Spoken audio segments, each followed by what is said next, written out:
খবর শুনছেন বর্তমান পত্রিকা চ্যানেল থেকে। জানাবো আজকের বাছাই করা 10টি তাজা খবর। শুরুতেই হেডলাইন্স। প্রমাণ বুঝতে গার্ডকে অকুলস্থ পরিষ্কারের নির্দেশ দেয় মনোজিৎ, কাউকে বললে খুন করে দেব। রাজ্যের স্কুলগুলিতে ফের ছুটির ঘোষণা নবান্নের। কিসের ছুটির ঘোষণা হলো দেখে নিন তারপর পরপর তারিখগুলি। বিরাট সুখবর, জুলাই মাসে 2বার বেতন পাবেন সরকারি কর্মীরা। খড়গপুরে রাস্তায় ফেলে মারধর, সিপিএম নেতার অভিযোগের ভিত্তিতে আটক তৃণমূল নেত্রী। বিজেপির বঙ্গ ফাইল খুলছে আবার, শ্রমিকের উত্থানে দিল্লির ইঙ্গিত স্পষ্ট। অনেকদিন পর দিল্লি কলকাতা বোঝাপড়া ভালোই দেখাচ্ছে, নবান্নের চিঠি 2 দিনের মধ্যে দিল্লির ছাড়পত্র। নির্যাতিতা রাত পর্যন্ত ওই অবস্থায় কলেজেই থাকলেন, চিন্তার বিষয় দিলীপ ঘোষ। নবান্নে বাড়ছে চাপ, দিতেই হবে 25% দিয়ে চিঠি পেল রাজ্য। সুকান্তকে সরিয়ে বঙ্গ বিজেপির সভাপতি শ্রমিক ভট্টাচার্য আচমকাই দিল্লিতে নাড্ডার তলব। এশিয়াতে তাপমাত্রা দ্বিগুণ তাণ্ডব, বৃষ্টিও পিছিয়ে নেই, কিভাবে ভারত বড়সড় ধাক্কা খাচ্ছে। আসছে বিস্তারিত খবরে। প্রমাণ মুছতে গার্ডকে অকুলস্থ পরিষ্কারের নির্দেশ দেয় মনোজিৎ, কাউকে বললে খুন করে দেব। সব ম্যানেজ হয়ে যাবে, চিন্তার কোনো কারণ নেই। কলেজ আমার দখলে, কাল সকালে যাব, সিসি ক্যামেরাগুলো নষ্ট করে দিতে হবে যাতে কোনো ফুটেজ না থাকে। ঘটনার দিন রাতেই জাইব এবং প্রমিতকে কনফারেন্স কল করে মনোজিৎ, ফোনে এমনটাই জানায় সে। জেরায় চাঞ্চল্যকর সেই ফোন আলাপের কথা স্বীকার করেছে জাইব ও প্রমিত। রাজ্যের স্কুলগুলিতে ফের ছুটির ঘোষণা নবান্নের। কিসের ছুটি ঘোষণা হলেও দেখে নিন পরপর তারিখগুলি। জুলাই মাসে আবারও টানা ছুটি পড়তে চলেছে রাজ্যের বিদ্যালয়গুলিতে, কিন্তু গরমের ছুটি শেষ হয়ে স্কুল খুলেছে প্রায় 1 মাস হয়ে গেল। তারপর আবার কিসের ছুটি পড়তে চলেছে রাজ্যের স্কুলগুলিতে দেখে নিন তারিখ। পশ্চিমবঙ্গ রাজ্যে গরমের ছুটি শেষ হয়েছে বেশ কয়েকদিন হয়ে গেল, কিন্তু তারপরেও যে গরম পুরোপুরি কমে গিয়েছে এমনটা কিন্তু একেবারেই নয়। বর্তমানে মৌসুমী বায়ুর প্রভাবে রাজ্য জুড়ে বিভিন্ন জায়গায় বিক্ষিপ্তভাবে বৃষ্টি হলেও বেশ কিছু জেলায় এখনো পর্যন্ত ভ্যাপসা গরমে নাজেহাল মানুষ। কিন্তু বিদ্যালয়গুলি খুলে যাওয়ার কারণে ছাত্রছাত্রীদের এই গরমের মধ্যেও বিদ্যালয়ে উপস্থিত থাকতে হচ্ছে। কিন্তু এর মধ্যেই জুলাই মাসে আবারও টানা ছুটির ঘোষণা রাজ্য সরকারের। বিরাট সুখবর, জুলাই মাসে 2বার বেতন পাবেন সরকারি কর্মীরা। গত 27শে জুন পশ্চিমবঙ্গের রাজ্য সরকারি কর্মীরা 25% বকেয়া দিয়ে পাবেন এবং আজ 30শে জুন থেকে বেতন পাবেন, এমনটাই কথা ছিল আদালতের নির্দেশিকা অনুসারে।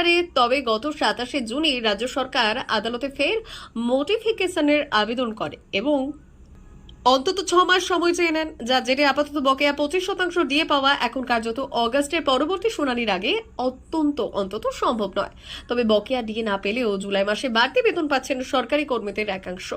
পশ্চিমবঙ্গের বিভিন্ন সরকারি স্কুলের শিক্ষকদের পে কমিশন চালু করা হয় 1 জানুয়ারি থেকে, তবে এই ঘোষণা করা হয় মার্চ মাসে, যার জেরে জানুয়ারি এবং ফেব্রুয়ারি মাসের এরিয়ার প্রচুর শিক্ষকের বাকি রয়েছে। উত্তর 24 পরগনা জেলায় এমন প্রচুর শিক্ষক রয়েছে যারা এখনো সেই এরিয়ারের টাকা পাননি। মার্চ মাসে অনেকে আবেদন করেছিল, সেই টাকা জুলাই মাসে ঢুকতে চলেছে বলে জানা যায়।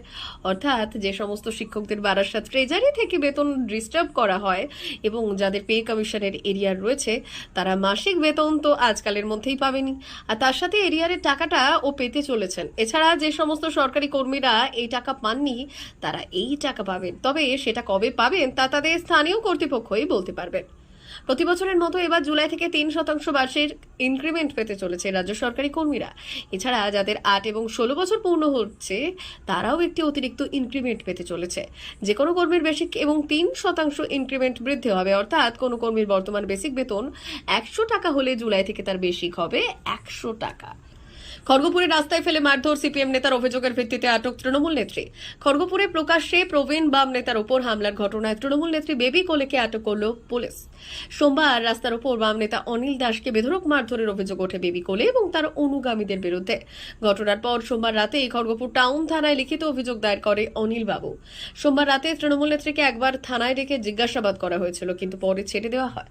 কিন্তু মঙ্গলবার সকালে ফের তাকে থানায় নিয়ে গিয়ে দফায় দফায় জিজ্ঞাসাবাদ করা হয়। পরে বেবি কোলেকে আটক করেছে পুলিশ বলে জানা যায়। সূত্রের খবর, বেবির বিরুদ্ধে শারীরিক হেনস্থা এবং আঘাত করা সহ একাধিক ধারায় মামলা রুজু হয়েছে। এদিকে আবার বেবি কোলের পাল্টা অভিযোগ দায়ের করেছে অনিল দাসের বিরুদ্ধে। তার দাবি, আর্থিক প্রতারণা, জালিয়াতি সহ একাধিক অভিযোগ রয়েছে অনিল দাসের বিরুদ্ধে। তিনি পুলিশকে জানিয়েছেন কয়েকজন থেকে চাকরি দেওয়ার নাম করে 50,000 টাকা দিয়েছিলেন অনিল দাস। চাকরি দেওয়ার কথা বলায় ওই মহিলাদের সঙ্গে অনিল বারবার অশালীন ব্যবহার করেন, কিন্তু এতদিনে কেন তিনি কোনো অভিযোগ দায়ের করেননি সেই প্রশ্ন উঠেছে। জেলা পুলিশ অবশ্য জানিয়েছে উভয় পক্ষের অভিযোগ খতিয়ে দেখা হচ্ছে, তদন্ত চলছে, সমস্ত দিক খতিয়ে দেখে আইন অনুযায়ী ব্যবস্থা নেওয়া হবে। বিজেপির বঙ্গ ফাইল খুলছে আবার শ্রমিকের উত্থানে দিল্লির ইঙ্গিত স্পষ্ট। রাজ্য রাজনীতিতে বড়সড় পরিবর্তনের আভাস। বঙ্গ বিজেপির রাজ্য সভাপতি পদে মুখ বদলের পালা এবার যেন অবশ্যম্ভাবী। সূত্র মারফত খবর, সুকান্ত মজুমদারের মেয়াদ আর বাড়ানো হচ্ছে না, ফলে নেতৃত্বের বদল এখন সময়ের অপেক্ষা মাত্র। আগামী 2রা জুলাই মনোনয়ন জমা এবং প্রত্যাহারের দিন ধার্য করা হয়েছে। আর বিজেপি 3রা জুলাই নির্বাচন এবং ফলাফল ঘোষণা। আর এই নির্বাচনের প্রক্রিয়া ইতিমধ্যেই শুরু হয়ে গিয়েছে রাজ্য বিজেপির রিটার্নিং অফিসার দীপক বর্মনের তরফে। কিন্তু কার হাতে উঠতে চলেছে বঙ্গ বিজেপির হাল? রাজনৈতিক মহলে এখন একটাই প্রশ্ন ঘোরাফেরা করছে, সুকান্তর উত্তরসূরিকে। আর এই প্রশ্নের উত্তরে উঠে আসছে একটি নাম বারবার, শ্রমিক ভট্টাচার্য। আদি বিজেপি নেতা, বর্তমানে রাজ্যসভার সাংসদ এবং বহু পুরনো সংগঠক হিসেবে পরিচিত শ্রমিককে ঘিরে জোর জল্পনা শুরু হয়েছে।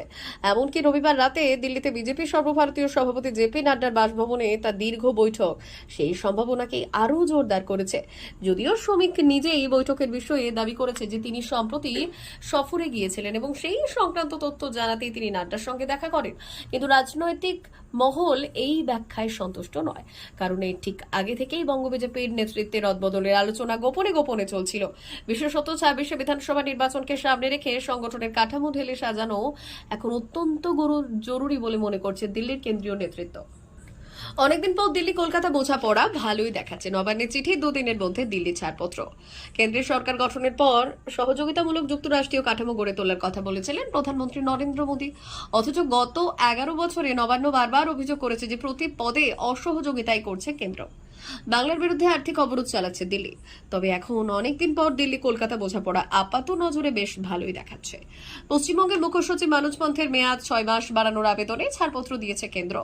গত 28শে জুন এই ব্যাপারে কেন্দ্রের কর্মীবর্গ মন্ত্রকে চিঠি পাঠানো হয় এবং 30শে জুনের মধ্যেই মঞ্জুর করে দেয় নয়াদিল্লি। মুখ্য সচিব পদে সোমবার মনোজ পন্থের মেয়াদ শেষ হওয়ার কথা ছিল, কিন্তু তাকে আরও 6 মাস এক্সটেনশন দেওয়ার সিদ্ধান্ত নেন মুখ্যমন্ত্রী মমতা বন্দ্যোপাধ্যায়। এই ক্ষেত্রে কেন্দ্রের কর্মীবর্গ মন্ত্রকের অনুমতি নিতে যা প্রধানমন্ত্রীর অধীনে রয়েছে। নবান্নের অনেকের মতে শনিবার চিঠি পাঠিয়ে যেভাবে সোমবার ছাড়পত্র মিলেছে তাতে একটি সুষ্ঠু বোঝাপড়া দেখা যাচ্ছে।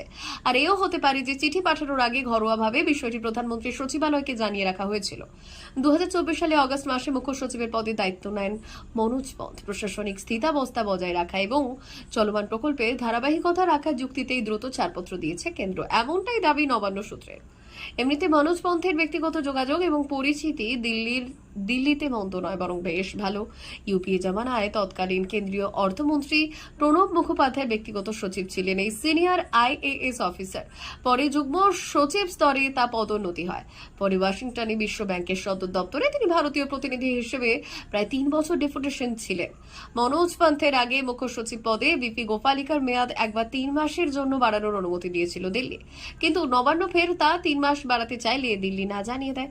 এবার 6 মাসের জন্য মেয়াদ বাড়ানো হলো মনোজ পন্থের। নির্যাতিতা রাত পর্যন্ত ওই অবস্থায় কলেজেই থাকলেন, চিন্তার বিষয়, দিলীপ ঘোষ বললেন। কসবার সাউথ কলকাতা ল কলেজে আইনের প্রথম বর্ষের ছাত্রীর গণধর্ষণের ঘটনায় রাজ্য জুড়ে তোলপাড় অব্যাহত।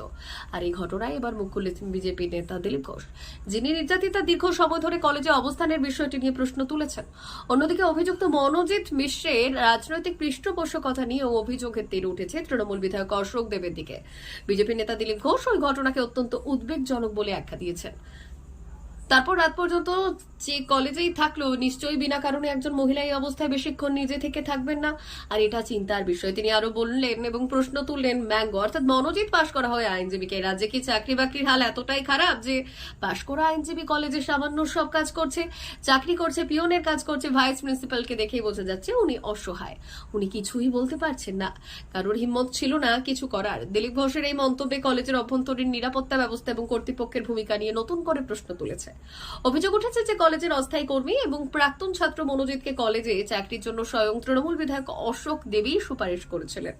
ছাত্রছাত্রীদের একাংশের দাবি, রাজনৈতিক ছত্রছায়াতেই কলেজ চত্বরে মনোজিৎ প্রভাব বিস্তার করেছিল। যদিও এই অভিযোগ অস্বীকার করেছেন অশোক দেব। সংবাদ মাধ্যমে তার পাল্টা বক্তব্য, আমি ওর বাবাকে দিকে সতর্ক করেছিলাম, বলেছিলাম ছেলে খারাপ পথে যাচ্ছে, বাবা বলেছিল ঠিক হয়ে যাবে, কিন্তু হয়নি। নবান্নে গেল চিঠি, চাপ বাড়ছে পশ্চিমবঙ্গ সরকারের বকেয়া বরাদ্দ 25%, সময়সীমা ছিল 27 জন, কিন্তু আদালতের সেই নির্দেশ সম্পূর্ণ অগ্রাহ্য করে পশ্চিমবঙ্গ সরকার। একথা এবার নবান্নে আদালতের অবমাননার নোটিশ গেল। কি হতে চলেছে? গত 16 মে ডিএ মামলায় বকেয়া ডিএর 25% দিতে নির্দেশ দিয়েছিল সুপ্রিম কোর্টের বিচারপতি সঞ্জয় কারোল এবং বিচারপতি মনোজ মিশ্রের বেঞ্চ। কিন্তু কোথায় কি 27 জুনের শেষ মুহূর্তে এসে আরো 6 মাসের সময় চেয়ে সুপ্রিম কোর্টের দ্বারস্থ হল রাজ্য সরকার, যার দরুন এবার নবান্নে আদালত অবমাননার নোটিশ পাঠালো কর্মী সংগঠন। ওই নোটিশে কনফেডারেশনের আইনজীবী ফিরদৌস শামীম জানিয়েছেন যে গত 16 মে সুপ্রিম কোর্ট যেখানে রাজ্য সরকারকে বকেয়া মহার্ঘ ভাতার 25% মিটিয়ে দেওয়ার নির্দেশ দিয়েছিল, সেখানে এই নির্দেশ কিভাবে ইচ্ছাকৃতভাবে লঙ্ঘন করলো প্রশাসন। এমনকি সেই নির্দেশে স্পষ্ট করে বলা হয়েছিল যে পঞ্চম বেতন কমিশনের আওতায় মোট যে পরিমাণ দিয়ে বকেয়া ছিল তা যেন 6 সপ্তাহের মধ্যে 25% মিটিয়ে দেওয়া হয়। বুধবার বঙ্গ বিজেপির রাজ্য সভাপতি নির্বাচন হতে পারে, ইতিমধ্যে বিজ্ঞপ্তি জারি করা হয়েছে। কারা কারা ভোট দিতে পারবেন নামের তালিকা প্রকাশ করা হয়েছে। বুধবার বঙ্গ বিজেপির রাজ্য সভাপতি নির্বাচন হতে পারে, ইতিমধ্যে বিজ্ঞপ্তি জারি করা হয়েছে। কারা কারা ভোট দিতে পারবেন তাতে নামের তালিকা প্রকাশ করা হয়েছে। বঙ্গ বিজেপির রাজ্য সভাপতি নির্বাচনের ক্ষেত্রে বিজেপির ভোটার তালিকা প্রকাশ করা হয়েছে। প্রত্যেক বিধানসভা কেন্দ্র থেকে একজন করে বিজেপির সদস্য ভোট দিতে পারেন। এশিয়াতে তাপমাত্রা দ্বিগুণ তাণ্ডব, বৃষ্টিও পিছিয়ে নেই। কিভাবে ভারত বড়সড় ধাক্কা খাচ্ছে? গরম তো সব সীমা ছাড়িয়ে গেছে, ভারতের অবস্থা বেহাল। এশিয়া বিশ্বের অন্যান্য অঞ্চলের চেয়ে দ্বিগুণ গতিতে উত্তপ্ত হচ্ছে এবং ক্ষয়ক্ষতি এখন স্পষ্ট দেখা যাচ্ছে। বিশ্ব আবহাওয়া সংস্থা অর্থাৎ হু এর সর্বশেষ স্টেট অব দ্য ক্লাইমেট এশিয়ার রিপোর্ট অনুযায়ী 2024 সালে এশিয়ার সবচেয়ে উষ্ণ বছরগুলির মধ্যে অন্যতম। গত বছর এশিয়ার গড় তাপমাত্রা 1991 থেকে 2020 সালের তুলনায় 1.04 ডিগ্রি সেলসিয়াস বেশি ছিল। এশিয়া বিশ্বের বৃহত্তম মহাদেশ এবং inter governmental panel on climate চেঞ্জের মতে স্থলভাগ সমুদ্রের চেয়ে দ্রুত উষ্ণ হয়, কিন্তু এখানেই শেষ নয়। এশিয়ার আশেপাশের সমুদ্রগুলো সমান গতিতে উত্তপ্ত হচ্ছে। সমুদ্রের তাপমাত্রা প্রতি দশকে 0.24 ডিগ্রি সেলসিয়াস বৃদ্ধি পাচ্ছে, যা বিশ্বের গড় 0.13 ডিগ্রির দ্বিগুণ। প্রিয় দর্শক, এখনকার মতো খবর এই পর্যন্তই। ধন্যবাদ।